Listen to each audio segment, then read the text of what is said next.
long. The first meeting between Tessa Virtue and Scott Moir and Meryl Davis and Charlie White. But first, before we get to the Grand Prix final, let's take a look back at their previous two competitions. Both of these teams were spectacular.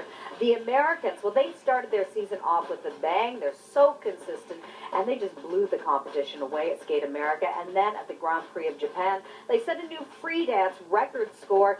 This team hasn't lost a competition in nearly 2 years. Tessa and Scott easily won both of their events, starting with Skate Canada.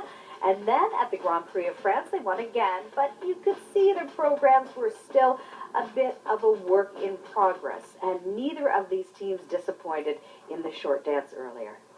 Do you want the single skaters' take on it? Sure. All year, it's been momentum for the Americans, building and building and building, and quite a gap was between Tessa and Scott and the American team. And then at the Grand Prix in short, the judges said that gap is closed, right? Oh. Now we're back head-to-head again. Well, that's right. It's beginning to look a lot like Christmas, having them both on the ice together at the same time. Both teams, very exciting, a real clash of the Titans. For me, in the short dance yesterday, Tessa and Scott were absolutely sublime. Like, you couldn't have bettered what they did yesterday. Effortless dancing, total dancing performance, absolutely wonderful. Meryl and Charlie, they did a great job too. But for me, yesterday, it was all about Tessa and Scott. And then Meryl and Charlie, what can you say? And, you know, the blazing speed, the superhero-like consistency. They never make a mistake.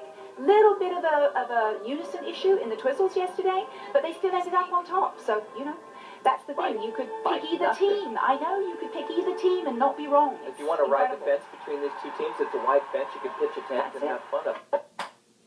Well, we are having fun. They make it fun for us. Here's the other 4 teams that are at this competition, and a lot of people see these are the teams that will be battling for the bronze medal in Sochi in a couple of months from now. Well, interestingly enough, we really have got the representation of the top 6 teams in the world at this event. You know, these are the 6 teams that will be battling for those top 3 spots. And again, you could call it either way. And one of the teams, a Canadian team, Caitlin Weaver and Andrew Poche. Well, they've got my heart because I've seen the recovery that Caitlin had to make to get back into form, and also the maturity is coming their way. I find their product absolutely exquisite this year.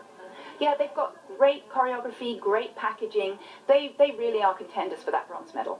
And we have got ourselves a race. If we take a look at the standings after the short dance, just 1/10 of a point. Wow, separating Davis and White and Virtue and Moir, and then 5 points back with Grova and Solovia. But Caitlin Weaver and Andrew Poche, though, just 1 point back of 3rd place.